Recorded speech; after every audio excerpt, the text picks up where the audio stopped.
So the largest federal police union in America endorsed Trump in the 2024 election. That's a fact. And now they're engaged over his broad pardon. Enraged, I'm sorry. Yeah. They're enraged over his broad pardon of January 6th Capitol insurrectionists. But yesterday, Trump doubled down on his decision. Take a look. Mr. President, you're a president who has long said that you back the blue, but aren't you sending the message that assaulting officers is okay with these pardons? No, the opposite. I am the friend of police more than any president that's ever been in this office. They served years in jail. And if you look at the American public is tired of it. Take a look at the election. So, some of the Capitol cops who were brutally attacked that day are calling him out for this also. Watch this one now. I mean, it's outrageous, but not surprising. So today I went to the Prince William County Courthouse in Virginia, near where I live, to seek protective orders against the individuals, 5 of whom pled guilty to assaulting me. I have not had any experience that would suggest he is a friend of the police. I think what he's a friend of is anyone who elevates his position and secures his authority. So, question, does the Republican Party, Trump and his cohorts, do they need to make up their mind? Are they pro-police or not? So what say you? Well, I think it's more about crime in general and when people commit crimes, because veering off the January 6 pardons, there was one that was a pardon that Donald Trump gave that was kind of hidden among them. I don't know if you guys have heard of the man who created the Silk Road. His name was Ross Ulbricht. Mm-hmm.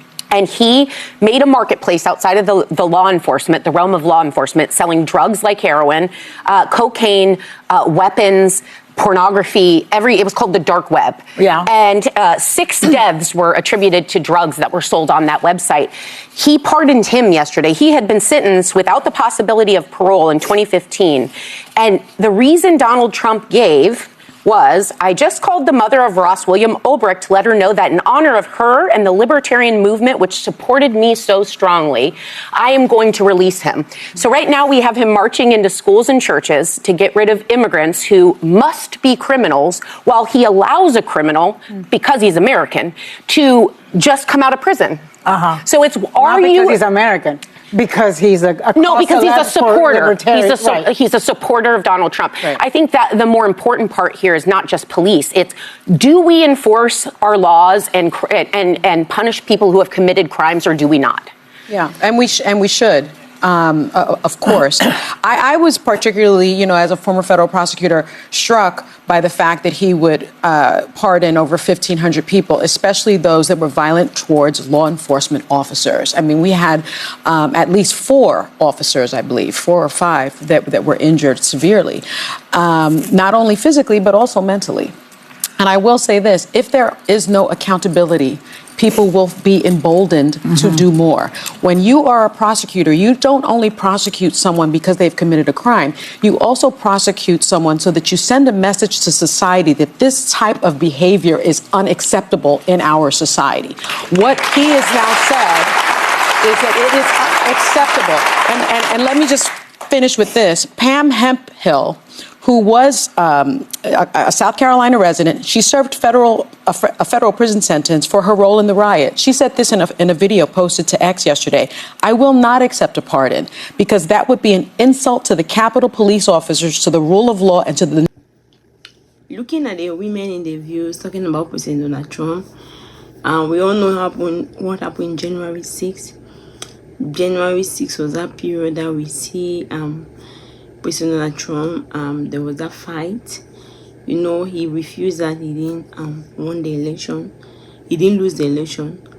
And he didn't want to step out. So his people went to, of course, the presidency at that time, the Capitol, and they destroyed. So they wounded 100 and something police people. There's a lot of fights. So those people, they went to jail. But since President Donald Trump became the president, he pardoned those people and he freed them, which means that so police officers now are on strike. That means that they fight and they did many things and nobody appreciate them, because why would they go and remove people that hurt them? So which means that they are encouraging the public that they can kill a policeman, they can do anything to a policeman, and they'll be pardoned. So they are encouraging other people that if you have a crime, you commit a crime because you're a friend to the president is going to release you, you're going to be free from it.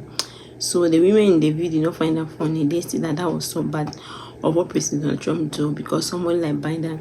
So some people want to compare it to President Biden freeing some people, especially his son. But the crime that his son committed, some people were saying that President Biden just did it at the end of his government. But President Trump is doing it at the beginning. And he has 4 years to go through. So what will the 4 years look like? So perhaps someone like Sony was just telling the people that you have to be careful because you commit a state crime. It's different from a federal crime. And the president has no power to take you out of it. So you're going to suffer for it. The president cannot free you. So people should be careful the way they are walking around to don't respect the law. So Sony was saying that they punish people not only because of the crime that they have committed. In law school, because she's a lawyer, in law school, you are trained that you punish people because you want to put fear to other people who are watching so that they themselves will not commit the same crime. Actually, they are going to be afraid and they are going to retreat their step. So basically what we're just saying that Donald Trump did not do it. Why will you go and free those people? They talk about one lady who was there. The lady say she was pardoned, but she refused that she will not go out because the crime she committed, she deserved the crime, which is difficult. Many people just rush and go out. They won't know. They'll be so grateful with the president, with the person, whoever have pardoned them to free them. So, but the women in the views, everybody will just know they all have different opinions about President Donald Trump pardoning those people in January 6th. They talk about him. Somebody like Ruby, he refused to let that one go. Some people in his own government also, like Margaret, he refused to pardon that. But most of the people he has pardoned many people, and those people he pardoned, they are really guilty of what they committed. So what's your own opinion? What do you think is going to happen in the Donald Trump regime? What do you think a president like this, how is going to rule? At the beginning of his government, he just started pardoning people. People who are guilty, not even people that are not guilty. Let me see your opinion in the comment section. Thank you very much for watching. If you have not subscribed, please subscribe and share the video. God bless you.